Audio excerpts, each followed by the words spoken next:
eu não consigo te mentir. Eu já te falei, tá confirmado. Aula expositiva, como a gente faz aqui no Brasil, é uma merda. Quase não serve pra nada. Só ajuda se o cara não lê a apostila, se o cara não vê o material. Aí eu te ajudo a ler o material. Mas a mágica vai acontecer se depois dessas dicas que eu der aqui, tu colocar a mão na massa e resolver exercício. Aí tu traz as dúvidas na aula que vem, a gente completa o ciclo tirando as dúvidas e vai dar tudo certo. Pois não. Sempre. Sempre no eixo X a aceleração é zero. Sempre. Ótima colocação. Movimento circular uniforme. Já está dizendo que a trajetória é um círculo. Como é que é a velocidade então? Como é que eu desenho o vetor velocidade? Oba! Ele é tangente à trajetória. Tangente. Pô, uma coisa importante sobre o movimento circular uniforme é ter consciência o que é o período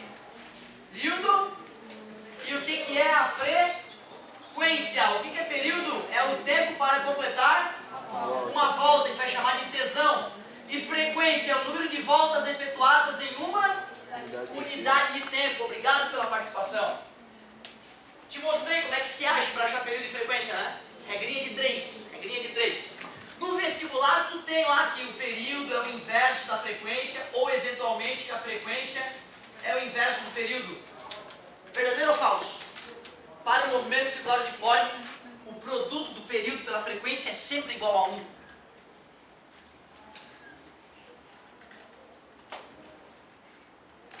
Né? Deixa eu ver. Está dividindo, passa. Caramba, o período de qualquer coisa multiplicado pela frequência dessa mesma coisa sempre tem que dar 1. Claro, um é o inverso do outro. A multiplicação de números inversos dá sempre 1. Tu vê, às vezes a questão ela é bem básica, mas se a gente nunca falou sobre esse assunto, dá a sensação de que a gente não tem a capacidade de chegar a essa conclusão. Conclusão tranquila, aquela ali, lógico. Agora o seguinte, gente, ó. Quando eu falo de velocidade tangencial ou ainda linear, tem uma fórmula bem tranquila de a gente entender para calcular essa velocidade para movimentos circulares uniformes. Uma volta numa circunferência de raio L, uma volta completa, tem um tamanho que é igual ao tamanho da circunferência, 2πr, tudo bem? E o tempo para completar uma volta a gente chama de período, por isso que o vestibular fornece essa fórmula de velocidade para a gente.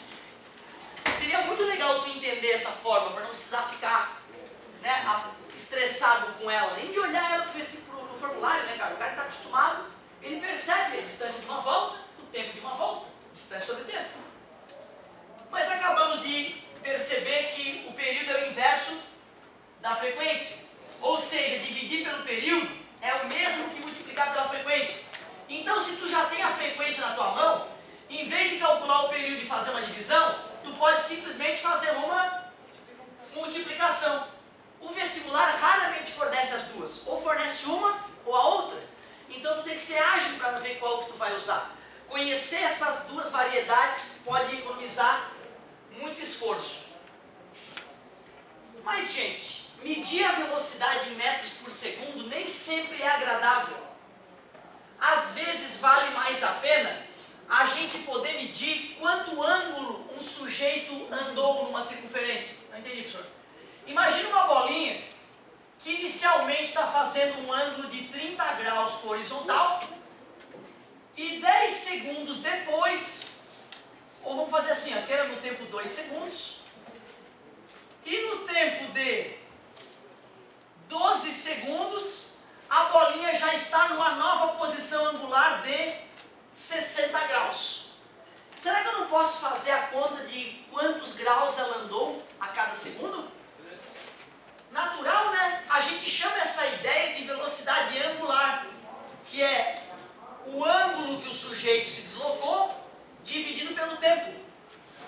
Essa ideia de velocidade angular vai ser muito importante para a gente resolver algumas questões de MCU. Essa letra aqui, esse W manco meu é ômega, uma letra grega. Espero que nenhum grego esteja vendo, né? Se a minha letra normal já é feia, que é um assassinato da letra grega.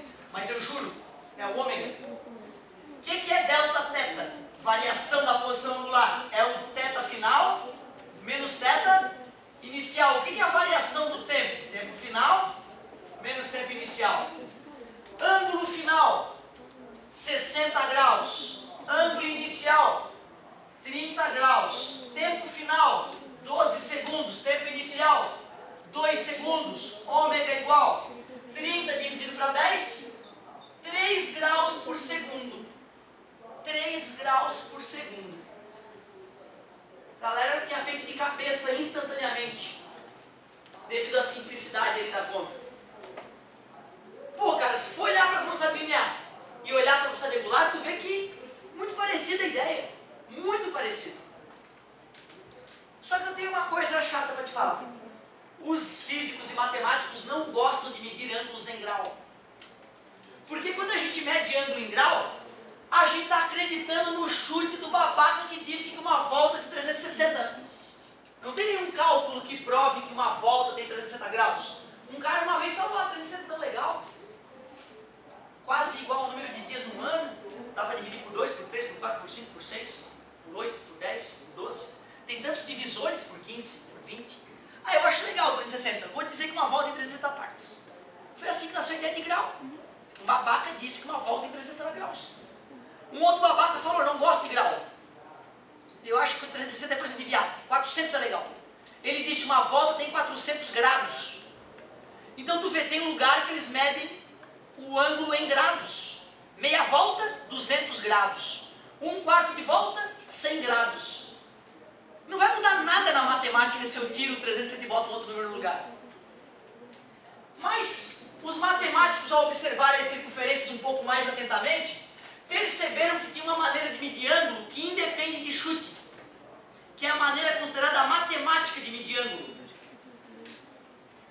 Para medir um ângulo matematicamente, basta tu pegar o arco que foi gerado por esse ângulo e dividir pelo raio. Essa é a definição matemática de ângulo. Definição matemática de ângulo. Imaginem vocês que eu pego o próprio raio da circunferência e boto ele aqui como arco. Vai formar um certo ângulo alfa ali, né? Vamos ver quanto vale aquele ângulo alfa? O arco é o próprio raio. Dividido pelo próprio raio, R dividido por R, 1. Isso é que é 1 radiano. 1 radiano é o ângulo que eu consigo gerar usando o próprio raio como referência. Cuidado, radiano não tem unidade. Como não, senhor? Está ali, radiano. Não, ali é o nome. Porque se eu fosse medir em metros, né, seria metro em cima e metro embaixo cancelaria. Então, radiano não é a unidade, é o nome. Mas espera aí, eu quero saber quanto é que é uma volta em radiano. Quanto é que é o arco de uma volta toda mesmo? Não. 2πr, arco é o comprimento. Arco é o comprimento da coisa. Quem falou 360, eu estou orgulhoso pela participação. Eu estou cagando e andando se tu erra na minha aula. Eu quero que tu mexa a tua boquinha, que tu interaja, que tu levante o braço e pergunte. É só isso que me faz feliz. Dividido por, qual é o valor do raio? Estou chamando de R. R dividido por R dá? É por isso, cara, que uma volta tem 2π radiano. É por causa dessa fórmulazinha aqui que inventaram. Isso já dá para resolver um monte de questão de matemática, só de saber isso. Muitos alunos vão para o vestibular sem nem saber o que é isso aqui, cara, que é a base da base da base de ângulo. Anota essa porcaria aí se não precisa, meu querido. Se não conhece a ideia ainda, anota isso aí. Então, peraí. Eu vou pegar a ideia de velocidade angular e vou fazer assim, meus queridos, ó. Quando eu peguei velocidade linear, eu peguei a distância de uma volta e dividi pelo tempo de uma volta. Então, qual é a distância angular de uma volta? 2π radianos. E como é que é o tempo para dar uma volta? Pronto. Por isso que a fórmula de velocidade angular é tão parecida com a fórmula de velocidade linear. A única diferença é que aquela não tem o R, ó. No sistema internacional, a resposta seria radianos por segundo.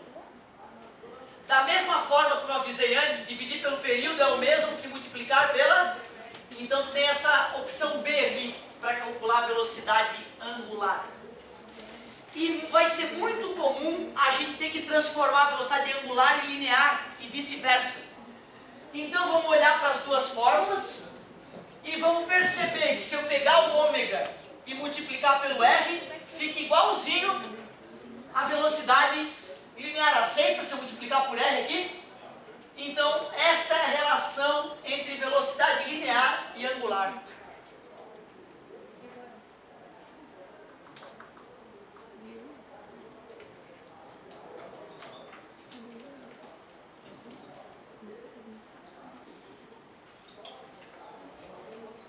Show! Você sabe o que é período e o que é frequência? Conhece a ideia de velocidade linear tangencial e angular. Sabe relacionar as duas. Para tu começar a matar as melhores questões de MCU, tu só tem que entender um pouquinho agora de acoplamento. Ah não! De polias, que merda! Por favor, eu te peço um minuto. Tem duas maneiras básicas de acoplar polias. Ou a gente encosta uma na outra, que dá um efeito muito parecido de botar uma correia entre elas. Nessas situações, acoplamento por contato. Por contato. Ou por correia. Pensa comigo. Se essas duas polias estão em contato, se uma está mais veloz que a outra, tem deslizamento. E não tem deslizamento nesses casos. A gente pode, até às vezes bota dente, né, nas engrenagens para garantir que não vai ter deslizamento. Pensa, se uma engrenagem dentada passa por outra mais veloz, quebra os dentes. Ou se tu preferir, pensa nesse ponto da correia e nesse ponto. Quando eu começar a botar essas polias para girar, qual ponto vai ter que ser mais rápido? X ou Y? Se o X for mais rápido, a correia estoura. Se o Y for mais rápido, a correia embola. Para a correia continuar íntegra, eles têm que ter a mesma velocidade. Por isso que tanto num caso quanto no outro, a velocidade linear das polias é a mesma. E a outra maneira de acoplar polias é por eixo. Acabou a aula aqui, ó, por eixo. Vamos entender o que acontece no eixo. Imaginem vocês que eu tenho uma poliazinha aqui, que eu vou chamar de polia A, e uma outra polia B, um pouco maior, aqui atrás. Só que agora eu vou conectar elas por um eixo, ó. Vê se tu consegue visualizar isso aí.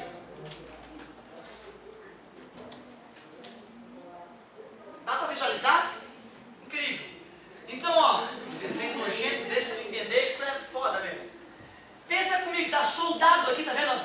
Soldei, ó. E eu vou fazer uma marquinha nessas polias. Tu concorda que quando eu girar esse eixo de uma volta completa, as duas polias vão dar uma volta completa também? Vão descrever o mesmo ângulo no mesmo tempo. Portanto, no acoplamento por eixo, as velocidades que são iguais são as angulares. E é essa ideia que a gente vai usar para matar questões como a questão de número... Qual é a questão, moça? 58, que tu pode arriscar. Eu vou ali fazer para ela, para não ficar magoada comigo. Muito obrigado pela paciência e pela atenção. Não usem drogas, usem preservativo. E eu espero vocês com muitas dúvidas na aula que vem. Muito obrigado, galerinha. Valeu!